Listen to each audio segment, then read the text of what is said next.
ମୁଁ ନୟାଗଡ଼ ଜିଲ୍ଲା ଲେଖକ ପଦର ସମ୍ପାଦକ ତଥା ରଜନୀଗନ୍ଧା ପରିବାରର ସଂଯୋଜକ शेख अब्दुल ଖାଲିକ। ରଜନୀଗନ୍ଧା ସାହିତ୍ୟ ପତ୍ରିକା ଯାହାକି 3 ମାସରେ ଥରେ ପ୍ରକାଶିତ ହେଉଛି, ତାର ଆଜି ବାର୍ଷିକ ଉତ୍ସବ ଥିଲା।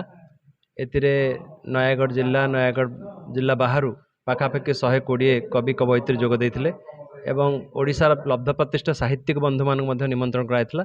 ସେମାନେ ଅତିଥି ଭାବେ ଥିଲେ ଏବଂ ବିଭିନ୍ନ କ୍ଷେତ୍ରରେ ପାରଦର୍ଶିତା ଅର୍ଜନ କରିଥିବା नाटक साहित्य गवेषणा एपटे कविता अन्य क्षेत्र में विशेषकर 9 जन को यह मंच पर आज रजनीगंधा परिवार तरफ संबर्धित करागला एवं आगो को प्रेरणा पाइल अन्य माने जे साहित्य प्रति समर्पित हेले साहित्य विभिन्न दिग प्रति समर्पित हेले एमती सुनाम निजपाई आनीपारे।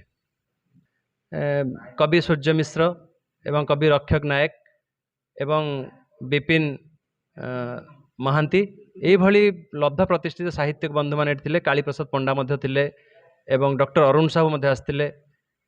बहुत लब्ध प्रतिष्ठित साहित्यिक बंधु मानक निमंत्रण करते रजनीगंधा परिवार संपादक सीमांचल दास से निमंत्रण रखी से आसते। बहुत साहित्यर विभिन्न दिगप्रति आज आलोकपात करते। आज खोजा पड़ुले युवक माने उपस्थिति को माने अतिथि मान देखुले युवक मान उपस्थिति बहुत कम थिला।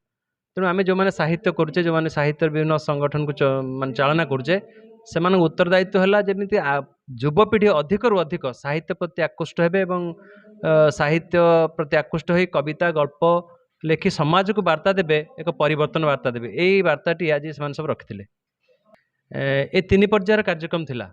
प्रथम अधिवेशन थिला जो कि डॉक्टर निर्मल चंद्र सूर्यदेव संपादक परंपरार सभापतित्व करते। से डॉक्टर अरुण साहू थे, कालीप्रसाद पंडा थे एवं विपिन बिहारी महांती थे। ये व्यक्तित्व माने से से आसर को संयोजना करते अध्यापिका विशिष्ट कवि एवं जड़े सारस्वत साधिका नीलिमानंद महोदया एवं तांको सहयोग करते गोपी गपवाला एवं द्वितीय अधिवेशन में शेख अब्दुल खालिक मु निजे सभापतित्व करी से रक्षक नायक कवि सूर्य मिश्र एवं से कार्यक्रम संवर्धनार कार्यक्रम थिला। विभिन्न प्रतिभा मान संवर्धित करा। तृतीय पर्यायर कार्यक्रम रे नयागढ़ जिला लेखक परिषद सभापति प्रधानी वृंदावन महापात्र ताको सभापतित्व करथिले एवं अतिथि भाव थे गोलक बिहारी नायक एवं संयोजना करथिले कवि कवयित्री क्षण प्रभाकर एवं विशिष्ट कवि प्रभात मिश्र एवं परिशेष रे सीमांचल दास जी के संपादक रजनीगंधा त्रैमासिक साहित्य पत्रिकार संपादक से समस्त को धन्यवाद देथिले।